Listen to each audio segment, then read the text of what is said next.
सर्दियों के मौसम में बंगाल में एक खास तरह की पिठा बनाई जाती है जिसे हम दूध पुली पिठा कहते हैं।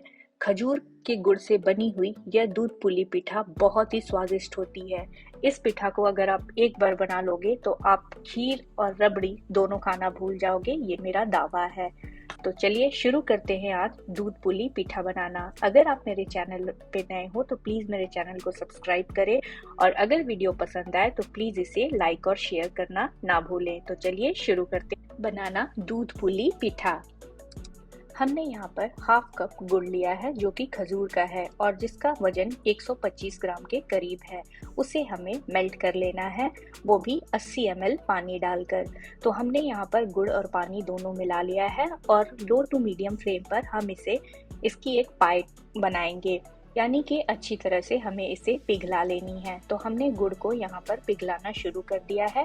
जब पूरी तरह से गल जाए तब तक हमें इसे पिघलाना है और साथ में ही हमने इसमें 1 टीस्पून यानी कि 1 छोटी चम्मच घी मिला दी है और साथ में अब हम इसमें मिलाने वाले हैं नारियल का बूरा।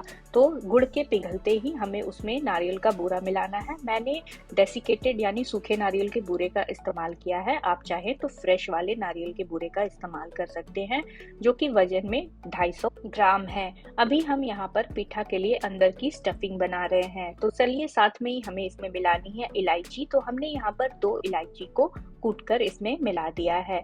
बस अब हमें इसे नारियल को एकदम थोड़ा सा ड्राई होने ही पकाना है। तो नारियल हमारा अब थोड़ा थोड़ा ड्राई होना शुरू हो गया है। तो इस पॉइंट पे हमें इसमें मिलानी है मिल्क पाउडर। तो मिल्क पाउडर हमने यहाँ पर 80 ग्राम यूज किया है। अगर आपके पास खोया या फिर मावा हो तो इस पॉइंट पर आप उसे मिला सकते हैं और मिल्क पाउडर को आप छोड़ सकते हैं।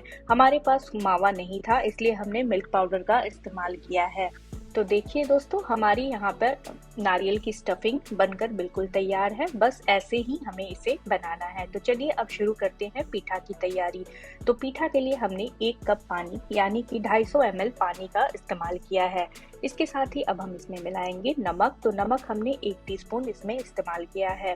साथ में ही हम इसमें 1 टेबलस्पून यानी कि 1 बड़ी चम्मच नारियल का बुरादा इस्तेमाल कर रहे हैं। आपके पास अगर फ्रेश नारियल हो तो आप फ्रेश नारियल का इस्तेमाल करें, ये पिठा को बहुत ही सॉफ्ट रखता है। चलिए इसके साथ ही अब हमें इसमें चावल का आटा मिलाना है। तो चावल का आटा हमने 250 ग्राम यहाँ पर इस्तेमाल किया है।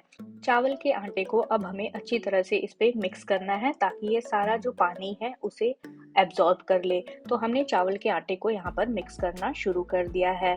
इस पॉइंट पर जब हम अच्छी तरह इसे मिक्स कर ले तो हमें इसे लो फ्लेम करके, गैस की फ्लेम एकदम कम करके इसे ढककर कम से कम 2 से 3 मिनट के लिए छोड़ देना है। उसके बाद ये खुद ही बहुत ज्यादा स्मूथ हो जाएगा। तो देखिए हमारा चावल का जो डो है वो बिल्कुल तैयार हो चुका है। थोड़ी सी ठंडी करने के बाद हमें इसे अच्छी तरह से गूंद लेना है, जैसे हम आटा गूंदते हैं। हमें इसे अच्छी तरह से चपटा कर करके ही गूंदना है, वरना जो है इसमें पिठा बनाते समय गांठें रहेंगी तो पिठा अच्छा नहीं बनेगा। तो इसे एकदम स्मूथली गूंथ लें जैसे मैंने आपको यहाँ पर दिखाया है। तो चलिए अब पिठा बनाना शुरू करते हैं। हमने हाथों में थोड़ा सा चावल का आटा लगा लिया था और हमने एक छोटी सी बॉल साइज की बाइट ली है। उसे हमने हाथों में अच्छी तरह से रोल कर लिया है ताकि इसमें कोई भी क्रैक्स ना रहें। अब हमें इससे क्या करना है, जैसे हम आटे की लोई बनाते हैं वैसे ही इसे चारों तरफ से गोल करना है। उसके बाद जब ये थोड़ी सी बड़ी पूरी शेप की हो जाए तब हमें इसमें वो जो हमने नारियल का स्टफिंग बनाया था उसे ही अंदर फिल करना है। दोस्तों आप यहाँ पर देख सकते हैं हमने कैसे इसे हाथों से रोल कर लिया है और अब हम छोटी सी बाइट लेके नारियल की जो स्टफिंग हमने बनाई थी उसे इसके अंदर फिल करने वाले हैं। मैं यहाँ पर आपको एक और टिप देना चाहूंगी। जब आप आटे की लोई को गोल कर रहे हो तो उस समय उसकी सबसे बड़ी निशानी यही है कि जो आटे की लोई है उसमें क्रैक्स नहीं होनी चाहिए। अगर उसमें क्रैक्स आती हैं इसका मतलब आपका आटा अच्छी तरह से गूथा नहीं है, उसे एक बार और गूथें। तो देखिए हमने चारों तरफ से इसे सील कर दिया है और अब हम इसे गुजिया की शेप में ऐसे फोल्ड करने वाले हैं। इसे फोल्ड करते समय इस बात का ध्यान रखें कि आप इसे अच्छी तरह से सील करें, वरना पीठा जो है हमारा खुल सकता है दूध में उब जाने के बाद। इसलिए मैंने आपको पहले भी कहा है कि वीडियोस को बिना स्किप किए हुए आप हमेशा पूरी वीडियो देखें, क्योंकि मैं बीच बीच में आपको ऐसी टिप दूंगी जिससे कि आपकी सारी चीज़ें परफेक्ट बनकर आए। एक और पीठा हम आपको यहाँ पर बनाकर दिखाते हैं।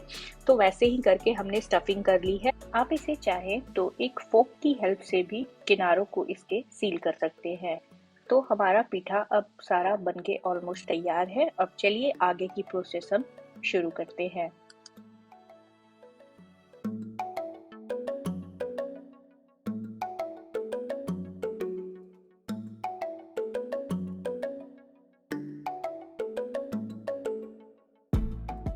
हमने यहाँ पर फिर से हाफ कप यानी कि 125 ग्राम के करीब गुड़ को मेल्ट करना है। तो हमने यहाँ पर हाफ कप गुड़ लिया था, हाफ कप हमने साथ में ही पानी मिला दिया है और अब हमें इसे पिघलाना है।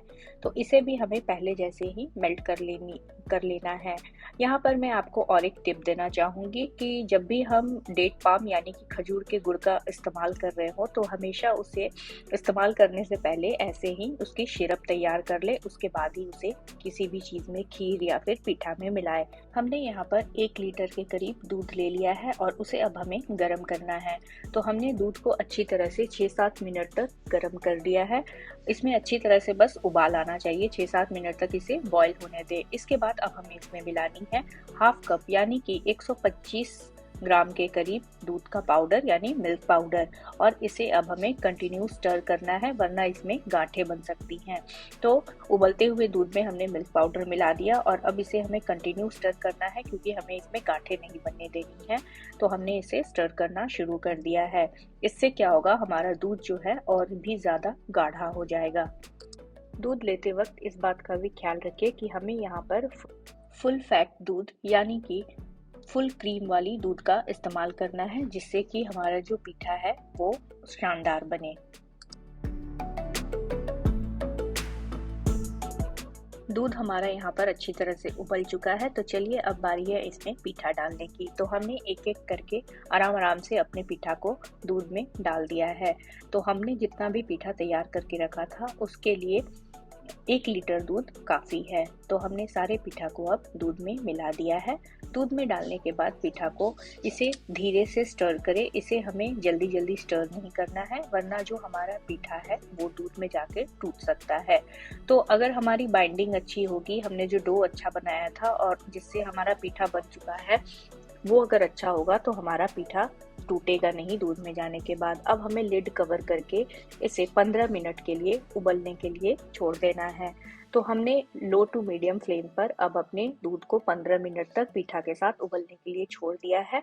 15 मिनट बाद आप लिड हटाकर देखिए कि हमारा पीठा कितना लाजवाब लग रहा है देखने में। हमारा पीठा अब ऑलमोस्ट तैयार हो चुका है। मैं यहाँ पर आपको दिखा सकती हूँ। हमने कितनी आसानी से अपने पीठा को तैयार कर लिया है। अब हमारा पीठा ऑलमोस्ट तैयार है, बस हमें इसे 5 से 6 मिनट के लिए ठंडा होने के लिए अब छोड़ देना है।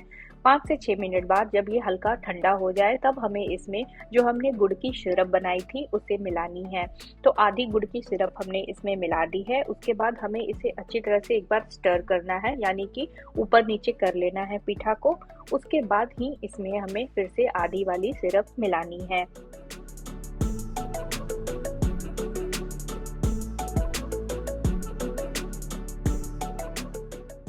तो देखा दोस्तों आपने, हमने आधी सिरप को फिर से इसमें इस्तेमाल कर लिया है। तो जितना भी हमने गुड़ का सिरप बनाया था वो पूरा अब हमने अपने पीठा में इस्तेमाल कर लिया है। तो देखिए कितना शानदार हमारा पीठा लग रहा है और हमारा पीठा अब बनकर बिल्कुल तैयार है। बस इसे एक उबाल आने तक और पकाना है और हमारा पीठा यहाँ पर बिल्कुल नहीं खुला है।